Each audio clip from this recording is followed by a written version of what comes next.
Bienvenue dans cette nouvelle édition du Non-Stop Info. Sommaire, les victimes de l'ancien président tchadien Hissène Habré, toujours dans l'attente des réparations. La justice avait donné 1 année aux autorités pour dédommager les victimes. Mais 2 ans plus tard, la décision n'a toujours pas été exécutée. Le Botswana, pays le plus attractif pour les investissements en Afrique. Le pays s'illustre notamment dans ses évaluations de sa signature souveraine, la facilité de faire des affaires et le taux de couverture des importations. Et si l'apprentissage passait par le jeu, c'est ce que propose Imagination Africa. L'association basée à Dakar, au Sénégal, développe des supports et des programmes pour permettre aux enfants d'apprendre en s'amusant. Mais tout d'abord, l'opposant nigérien Hama Amadou a décidé de saisir la Cour de justice de la CEDEAO, la communauté économique des États de l'Afrique de l'Ouest. Le chef de file de l'opposition avait été condamné à 1 an de prison ferme dans l'affaire de trafic de bébés. Sa défense estime que son immunité parlementaire n'a pas été respectée et qu'il a été victime notamment d'arrestations illégales et de détentions arbitraires.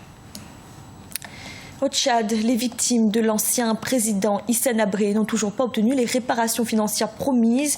Le 25 mars 2015, la Cour criminelle de Djamena avait prononcé des condamnations à l'encontre d'une vingtaine d'agents du régime de l'ex-chef d'État. Des sentences assorties de 114 millions d'euros de dommages et intérêts à acquitter. Mais la décision tarde à être exécutée. Reportage de notre correspondant Mahamat Ramdam, commenté par Deoras Espodor. Au Tchad, les victimes de l'ancien président Hissène Habré attendent toujours les réparations financières promises par la justice.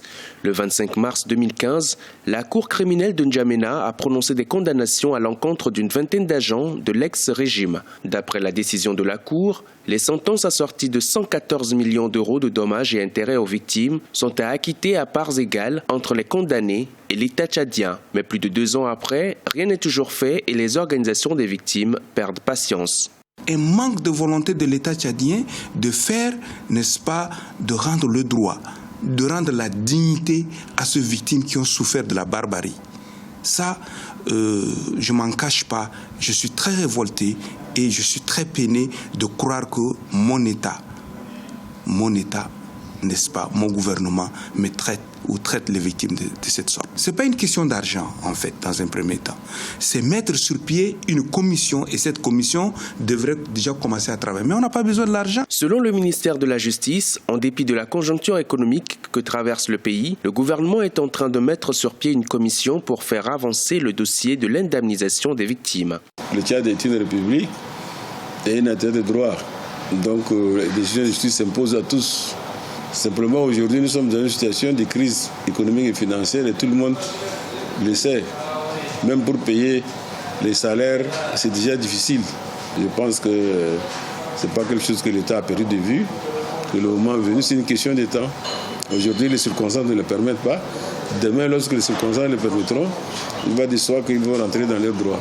Par ailleurs, rappelons que plusieurs associations de victimes de l'ancien président tchadien ont appelé le rapporteur spécial des Nations Unies sur la promotion de la justice d'intervenir auprès des autorités tchadiennes pour que la décision judiciaire rendue par la Cour criminelle de Djamena en faveur des victimes soit appliquée.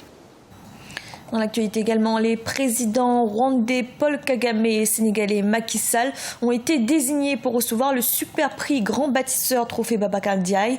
La cérémonie aura lieu à Ahmedabad en Inde en marge des 52e Assemblées annuelles de la Banque africaine de développement.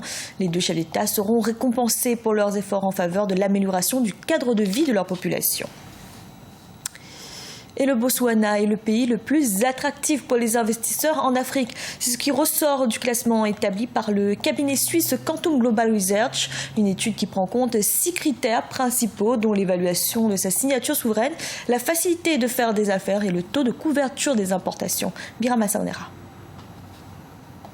Sur les 54 pays africains étudiés par Quantum Global Research Lab, firme d'investissement et de conseil, le Botswana est classé comme le pays le plus attractif pour les investisseurs sur le continent. Et c'est là en raison de la facilité de faire des affaires et le taux important de couverture des importations. Le Maroc, 2e au classement continental, est le premier pays d'Afrique francophone et du Maghreb. Selon l'étude, le royaume chérifien est bien noté pour sa couverture extérieure et un environnement favorable pour les affaires. Il y a certains pays africains qui ont commencé par se réveiller, qui ont commencé par comprendre donc l'importance donc du développement, le développement durable qui cumule donc le taux de croissance, la balance commerciale Et bien évidemment, l'aisance au niveau donc des peuples, et ceci a commencé certainement par des pays comme le Botswana. Quand ça se passe comme ça, vous avez tout de suite, vous avez les investisseurs qui vous font confiance et qui commencent donc par poser leur valise au niveau donc de votre pays et non pas ricocher sur le continent. Dans le classement dénommé African Investment Index Factors, publié le 7 avril 2017, la Côte d'Ivoire est le premier pays d'Afrique francophone au sud du Sahara et occupe la 6e place au niveau continental, présentant le meilleur profil en termes de facteurs d'investissement. L'économie ivoirienne représente 40% du PIB de l'UEMOA et 63% de l'industrie de la dite zone. La Côte d'Ivoire, ça ne devrait pas trop surprendre parce que locomotive de l'Afrique de l'Ouest, locomotive donc de l'économie de 8 pays déjà, à savoir le pays de l'UEMOA et également deuxième dans un passé très récent après le Nigeria au niveau de la CEDEAO. La Côte d'Ivoire aujourd'hui essaie toujours de garder cette bonne performance économique pour davantage drainer les ressources des investisseurs. D'un point de vue plus global, l'Égypte est classée 3e pays africain attractif de ces classements. L'Afrique du Sud et la Zambie bouclent le top 5 de ce tableau en occupant respectivement la 4e et la 5e place. Le Burkina Faso est 2e en Afrique francophone subsaharienne et 10e en Afrique. Et si l'apprentissage passait par le jeu, c'est ce que propose Imagination Africa. L'association basée à Dakar au Sénégal développe des supports et des programmes pour permettre aux enfants d'apprendre en s'amusant. 8000 petits Sénégalais ont déjà bénéficié des méthodes de ce centre ludopédagogique. Graziella Tchakounté. Jouer pour apprendre, tel est le credo d'Imagination Africa. Situé à Dakar, capitale sénégalaise, ce centre ludopédagogique, fondé en 2007, est en réalité une 2e école pour les jeunes qui le fréquentent. Énigmes à résoudre, expériences scientifiques, construction collective. Ici, le mot d'ordre, c'est la créativité. Ce que les enfants font ici, c'est construire et créer. Parfois, ils le font autour d'un défi. Parfois, ils se laissent guider par leur créativité. J'ai été tout simplement émerveillée quand j'ai commencé à travailler dans le secteur de l'éducation par le génie des enfants du Sénégal. Ce qui leur manquait, c'était le sentiment de confiance, le sentiment d'avoir ce petit quelque chose qui peut vous rendre concurrentiel. Concurrentiel pour relever les défis du futur. Les programmes d'Imagination Africa s'attachent en effet à développer chez les enfants, leaders de demain, les compétences du 21e siècle en participant à des expériences pratiques.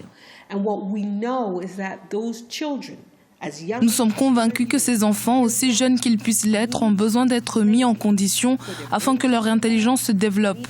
Ils ont besoin d'être pris en compte dans les conversations, des conversations qui leur permettent d'exprimer leur façon de penser. Nous pourrons ainsi les préparer à relever les défis du continent africain.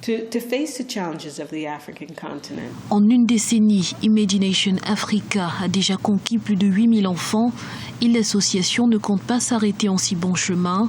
Un nouveau programme baptisé Nomadic Learning a été lancé il y a quelques mois. Objectif, mettre l'éducation créative à la portée des enfants géographiquement isolés. Ce journal a été réalisé par l'ensemble de la rédaction. Merci de l'avoir suivi. Retrouvez dans un instant une nouvelle édition de l'information.